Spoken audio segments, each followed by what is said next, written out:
안녕하세요. 국어 가르치는 김주호입니다. 인사드리겠습니다. 일단 브로셔 이제 맨 앞에 보시면 시간표 정규 강의들 이제 열려 있어요. 그래서 단대국어하고 이제 콴다일로 수업은 일요일 오후 반에 제가 이제 열기로 했고요. 한 페이지 넘어가 보시면 이제 단대국어 국어 어떤 식으로 내는지 특징과 출제 경향성 분석 이제 같이 한번 해보도록 하겠습니다. 요거는 브로셔에 있는 건 아니고요. 이제 해야 할 자세한 말을 제가 브로셔에 정리했고 정리는 PPT를 통해서 했으니까 이거 보시면 될 것 같습니다. 그 단대부고 국어가 어떤 식으로 나오냐라고 하면 네 가지 키워드가 있어요. 일단 첫 번째로는 개념형이고 수능형이라는 거예요. 개념형은 뭘 제가 개념형이라고 표현한 거냐면 문제 유형이에요. 그러니까 아주 어렵거나 지엽적인 독해를 요하는 건 아니고 좀 쉽게 잘 암기하고 정리하는 것만으로도 풀 수 있는 편이고 그렇다고 해서 좋은 건 또 아닙니다. 어쨌든 상대평가 유형을 유지하고 있기 때문에 등급 컷 자체는 좀 높게 나오고요. 그다음에 수능형이라고 하는 거는 범위의 측면에서 그렇습니다. 이 단대부고가 좀 까다로운 게 교과서가 있기는 한데 활용도가 낮아요. 그래서 전체 비중 중에서 한 20%, 30%가 교과서고 나머지 70에서 80% 정도는 부교재를 씁니다. 그럼 부교재의 내용은 뭐가 되느냐? 부교재는 보통 일반적으로 고1, 고2 기출문제집, 모의고사를 담아놓은 기출문제집을 쓰는 경우가 많습니다. 그래서 그렇게 출제가 되고요. 이게 독서랑 화작 적용력이라고 나왔는데 이게 굉장히 중요해요. 이게 최근 단대부고가 변한 지점이에요. 왜냐하면 이제 그 약간 여기 계셔서 조심스럽기도 하지만 많은 분들이 오셔서 단대부고 선생님들이 이번에 좀 바뀌었거든요. 그러면서 그 은광여고에서 선생님 한 분이 넘어오셨어요. 근데 그분의 색깔이 이거예요. 보통 단대부고는 힘을 주는 게 과거 2022년 요때의 경향성을 보면은 문법이나 문학에서 힘을 줬어요. 근데 그분이 올해 새로 들어오시면서 독서랑 화작, 비문학이랑 화법작문에서 힘을 주는 경우가 많아요. 힘을 주는 방식은 뭐냐면 외부 지문을 그냥 던져버리는 거예요. 처음 보는 비문학이나 화법작문 지문을 그냥 던지는 방식으로. 그래서 현장에서 시간 내 읽어야 하는데 비문학은 아무래도 길고 까다롭다 보니까 이 읽기가 좀 어려운 구조인 거죠. 그런 방식으로 나오는 거고 서술형이 중요합니다. 이 두 가지 때문에 단대부고가 되게 힘들어요. 네, 어떻게 나오는지는 이따 볼 거고요. 기출 연계성이 높다라고 표현한 건 뭐냐면 그래도 문제 유형이 기출 문제를 보면 어느 정도 유지되는 성향이 있어요. 그래서 그 학교 기출 문제를 풀어보는 것 자체는 도움이 됩니다. 자, 자세하게 가보죠. 범위 자체는 좀 들쑥날쑥합니다만 적지도 않고 많지도 않은 편이고요. 부교재를 활용하는 경우가 많습니다. 그래서 뭐 근데 이거는 뭐 그렇게 중요한 건 아닐 것 같고 제가 본격적으로 얘기하고 싶은 거는 첫 번째 서술형 아이들 케어를 잘 해줘야 돼요. 지금 보면 알겠지만 서술이라고 말하지만 논술이나 서술의 형태를 띠는 게 아니라 단답형을 쓰거든요. 단답형을 쓸 때는 단어 단위의 사고를 하는 거기 때문에 어떻게 보면 편해 보이지만 이 유형의 문제가 뭐냐면 부분 점수가 아예 없어요. 틀렸을 경우에 점수를 너무 까다롭게 깎습니다. 그래서 사실 최상위권 학생들에서 상위권 학생들 같은 경우에는 서술형 문제에서 1, 2점이 어떻게 나오냐에 따라 점수 컷이 갈라지고는 해요. 예를 들어서 2학기 기말이나 1학기 중간에 1컷이 99 이렇게 높게 나왔거든요. 9등급 기준입니다. 그러면은 서술형에서 한두 개를 더 틀리면 등급이 갈리는 거기 때문에 이 부분에 대한 첨삭을 좀 잘해줘야 하는 거고요. 그리고 두 번째로는 비문학에 대한 얘기인데 요거는 좀 뒤에 가서 말씀을 드릴게요. 제가 추천드리는 건 뭐냐면 일단 지금 우리가 3월 둘째 주에 내신 수업이 개강하죠. 그럼 그때까지 5주에서 6주 정도 되는 시간들이 있습니다. 그동안 저는 학생들에게 이제 어머님들이 이거는 시켜줬으면 좋겠는데 제가 가이드북 맨 뒤쪽에 보면 아예 단대부고 중간고사 기출을 실어버렸어요. 실었고 답지도 같이 넣어 놓았거든요. 답지도 넣어 놓아서 한번 이거를 집에 가서 풀리셨으면 좋겠어요. 그러면 아이들 점수 구간을 저는 5개로 나눌게요. 95점 위, 그래서 100에서 95 사이, 그 다음에 94에서 90 사이, 그리고 89에서 85 사이, 그 다음에 84에서 80 사이, 그 밑에 이렇게로 나눌 수 있을 것 같아요. 제가 지금 표현하는 5, 4, 3, 2, 1은 전부 다 이런 구간에서 정리를 해드린 겁니다. 그럼 좀 자세하게 말씀을 드리면요. 이 밑에가 나오잖아요. 어휘가 약하고 개념이 약한 거예요. 그러다 보니까 이 친구들은 시작점에 못 서는 거예요. 시험이 어렵지 않기 때문에 교과서나 학교 수업의 필기 내용을 독해해서 내 것으로 만들면 점수가 나오는데 그 역량이 부족한 학생들이거든요. 이 학생들은 어휘력과 개념을 챙기는 게 좋고요. 어렵게 갈 건 아니고 시험 문제 스타일도 어려운 건 아니니까 요 아이들한테는 그냥 2개만 제가 볼 때 딱 시키면 되는데 3개년치 3월 모의고사 있잖아요. 거기 나와 있는 비문학 지문하고 화법 작문 지문들이 있습니다. 거기에 어휘를 정리하는 훈련을 시키는 건 되게 중요해요. 그리고 정리하실 때는 단순히 리스트를 짜서 외우게 하지 마시고 종이 사전도 괜찮고 인터넷 사전도 괜찮고 하지만 종이 사전이 더 좋아요. 이제 남학생들이잖아요. 정말 게임 이런 거 정말 애들 머리 아프게 하거든요. 그러니까 종이 사전 같은 걸 하나 사서 읽히면서 정리해서 사전을 독해시키는 것도 중요해요. 왜냐 우리말은 한자어가 메인이기 때문에 어휘력이라고 하는 건 한자적 유추 능력에서 생기거든요. 요거를 좀 기르는 게 중요할 것 같고요. 얘네 문제는 뭐냐면 교과서 독해를 못하는 거예요. 그러니까 이런 친구들은 제가 추천하는 거는 교과서가 어쨌든 발표되기는 했으니까 자습서를 사시고 작년에 단대부고가 사용했던 부교재가 라이트한 편입니다. 너무 무겁지 않고 이렇게 수능에 입문하기 좋은 수준이에요. 그래서 비상교육에서 나온 지금 필수라고 하는 책인데 예, 괜찮습니다. 그래서 요거 정도를 한번 이렇게 가볍게 돌려보셔라. 자습서는 다 돌리기에는 분량이 많을 테니 공통국어 1 정도만 돌리면 되지 않을까 싶습니다. 그러면 독해까지 가면은 여기가 문해력은 기초인 겁니다. 기초는 잡은 거고요.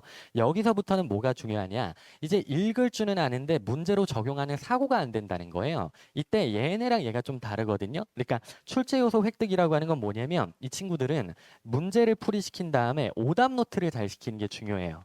오답 노트를. 왜 그러냐? 얘네는 출제 요소는 이제 뭐냐면 문제에서 뭘 묻는지 모르는 거예요.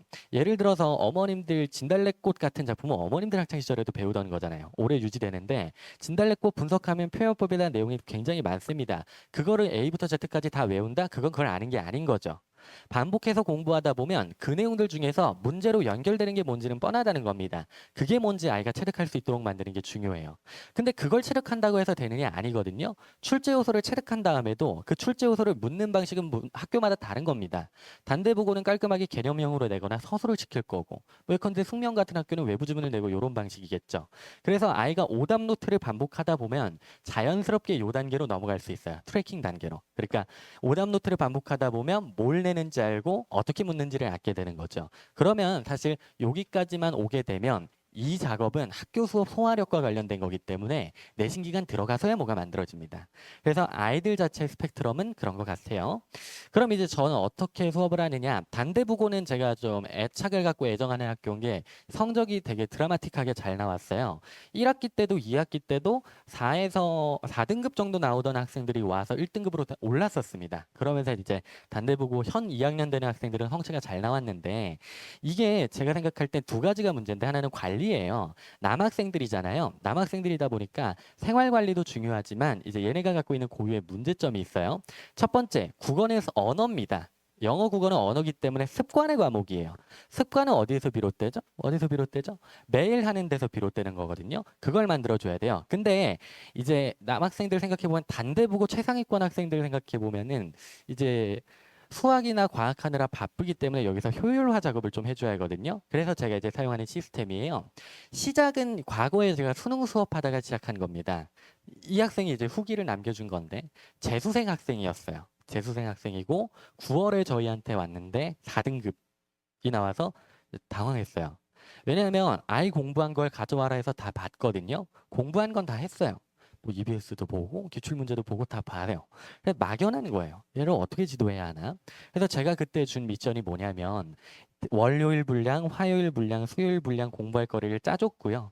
그 다음에 풀고 채점해서 올리라 그랬어요. 그러면 아이 입장에서는 매일 공부하니까 이제 언어적인 습관이 쌓여서 좋은 거고요. 제 입장에서 좋은 건 뭐냐면 얘가 틀린 게 뭔지 기록이 이렇게 되는 거거든요. 그럼 제가 일주일 동안 한 게 애가 틀린 게 뜨면 그거에 대한 유사 변형 문제만 엄청 모았어요. 그래서 다음 주에 숙제 나갈 때 그게 들어가는 거죠.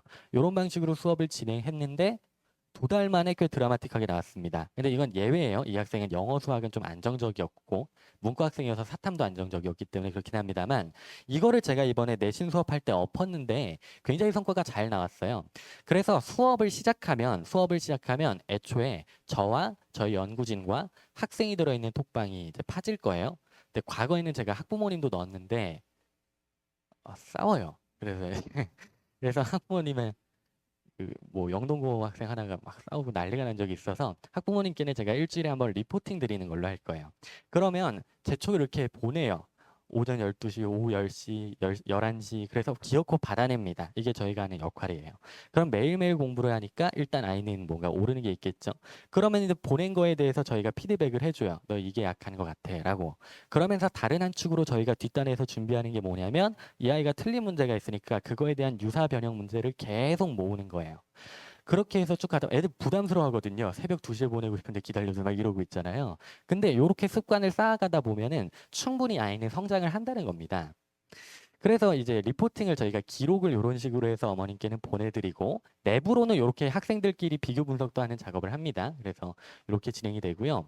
두 번째로는 이제 수업 관리인데 약간 파일이 깨졌는데 저희가 수업 관리할 때는 두 가지를 해요. 하나는 이제 수업 시간은 거기 적혀 있다시피 3시간이긴 하지만 아마 앞에 30분 정도를 제가 일찍 부를 거거든요. 거기에 대해서 제가 복습 테스트를 진행합니다. 그래서 이전 주차 숙제에 대해서 어떤 식으로 소화를 하고 공부를 했는지 복습 테스트를 1차로 진행하고요. 수업이 다 진행된 다음에는 제가 당일 수업한 내용에 대한 10분 정도의 확인 테스트를 진행해요. 그러면 저희가 갖게 되는 통계가 3개인 거거든요. 복태 결과가 하나 있는 거고 수업 이후 수업 이해도에 대한 확인 테스트가 하나 있는 거고 그 다음에 과제에 대해서 아이가 갖고 있는 점검도가 있는 거잖아요. 그거를 이제 A그룹, B그룹, C그룹으로 나눠요. 일단 C그룹이라고 하는 건 뭐냐? C등급이 나왔다는 건 안 했다는 겁니다. 놀고 있는 거거든요. 여기는 이제 생활관리 같은 게 붙을 거예요. 그래서 아마 이렇게 갈 경우엔 제가 줌으로 막 날짜를 잡아서 강제로 부릅니다. 나와라. 이렇게 해서 진행을 하고요. A, B가 좀 다른데 B 같은 경우에는 약점이 어딘가 있는 거예요. 약점 특정을 잘해야 돼요. 이게 막연하면 안 돼요. 그러니까 문학이 약한 애일 수도 있고 문법이 약한 애일 수도 있는데 문학이 약할 때 문학이 어디가 약한지 개념어를 모르는 건지 학교 수업을 좀 흘린 건지 이런 것들을 챙겨줘서 이제 약점을 보완해 주는 수업을 하고요. 이 약점 보완할 때 제가 생각할 때 제일 중요한 건 기출 문제에 대한 해설을 해주는 거예요. 해설. 단대보고 선생님들이 내는 문제는 분명히 그 안에서 선생님만의 로직이나 경향성이 있기 때문에 그거에 맞춰서 문제를 풀이해 주는 게 중요하고요. A그룹 학생들은 이제 국어 공부에 시간을 너무 많이 쓰면 안 돼요. 그리고 사실 단대부고는 솔직히 말하면 저는 국어 선생이긴 하지만 수학이나 과학 내용이 조금 어렵고 너무 할 게 많아요. 국어에선 부담을 좀 줄여줘야 돼요. 그래서 유학생들 같은 경우에는 제일 중요한 게 두 가지인데 하나는 Q&A가 중요하고 두 번째로는 오답률이 높은 문항을 모아줘서 타임 어택형으로 시간을 봐서 실전 경험을 밀어붙여 주는 게 중요해요. 왜냐면 이게 타임 어택형 시험이 내신이잖아요. 양치기로만 접근하게 되면 애들이 늘어지는 문제가 있어요. 그래서 좀 실전 시험에 알맞는 어떤 클리닉을 하는 걸로 진행해서 저희 클리닉이 문제 중심으로 클리닉이 진행돼요. 아이들이 클리닉을 오면 1회차부터 한 10회차까지 재시험이 쭉 나와 있거든요. 그럼 그 재시험을 통과하고 갈 수 있게끔 통과하지 못하면 시험 문제에서 틀린 것들을 기반으로 해서 아이들이 공부를 다시 할 수 있게끔 그렇게 이제 지도를 하고 있습니다. 예, 그리고 저희 교재는 좋습니다. 원래 저는 올해는 제가 학교를 대폭 줄여서 이제 3개 학교만 집중하지만 한 5년에서 6년 정도는 매년 8개에서 10개 되는 학교 팀 수업을 매년 했었어요. 막 밤새서. 그렇게 하면서 관리도 밤새서 묻고 그러다 보니까 제가 다른 선생님들에 비해서 확실하게 갖고 있는 데이터는 뭐냐면 학교별 선생님들의 동향은 확실히 알고 있어요. 그게 아까 말한 단대부고 학생들 성적 올릴 때 도움이 됐던 거예요. 제 서재에 가면 학교 쌤들이 줬던 6년, 7년간의 프린트물, 필기에 대응돼서 시험 문제 나왔던 내용 찝어준 거 요게 다 있습니다. 비교 분석하다 보면 학교 쌤들 필기가 딱 떴을 때 어떤 문제가 되겠구나라고 유추해서 좀 앞질러주는 능력이 필요하거든요. 그게 저희가 잘 하는 그 장점이에요. 그래서 이게 주간제가 나가는데 애초에 나갈 때 하루에 1개 정도 유형으로 이렇게 유형 학습을 시킵니다. 그래서 월요일, 화요일, 수요일, 목요일, 금요일 이렇게 진도가 나와 있을 때 가면서 점점 난이도가 어려워지게끔 단계별로 공부를 시킬 거고요. 그러다 보면 애에 따라서 2일 차에 막히는 애가 나오고 4일 차에 막히는 애가 나오고 5일 차에 막히는 애가 나올 거 아니에요. 그렇게 특정이 되어야 시험 그 복습 테스트 치른 것과 클리닉과 과제 내용이 좀 유기적으로 돌아갈 수 있거든요. 그거를 저희가 중점적으로 프로그램을 설계해서 운영하고 있습니다. 그 다음에 이제 이거는 제가 학생들 필기 정말 이렇게 일일이 받아갖고 이렇게 필기 노트를 만드는데 남학생들 참 못 챙겨요. 참 안 챙기고. 그래서 저희가 수업 내용을 받아서 요렇게 다 옮겨줍니다. 학교 필기는 이거고 자습서에 뭐가 적혀 있고 요런 식으로 컨텐츠를 단권화해 주고, 이게 기출문제가 어떤 식으로 연계가 됐는지 내용도 지금 파란색 네모에 이렇게 적어놔서 문제 굉장히 좋게 잘 만듭니다. 그 다음에 훈련할 만한 기출의 선지는 이렇게 OX로 만들고, 마지막에 가서는 분석하는 작업까지 해서 이렇게 잘 진행을 합니다. 그래서 이제 이게 제가 정규 수업 여는 거고요. 콴다일로 학원은 일요일 2시에서 5시 이때 수업 때 진행을 합니다. 30분이라는 거는 좀 수업이 길어지는 걸 참고한 수치라고 생각을 해주시면 될 것 같아요.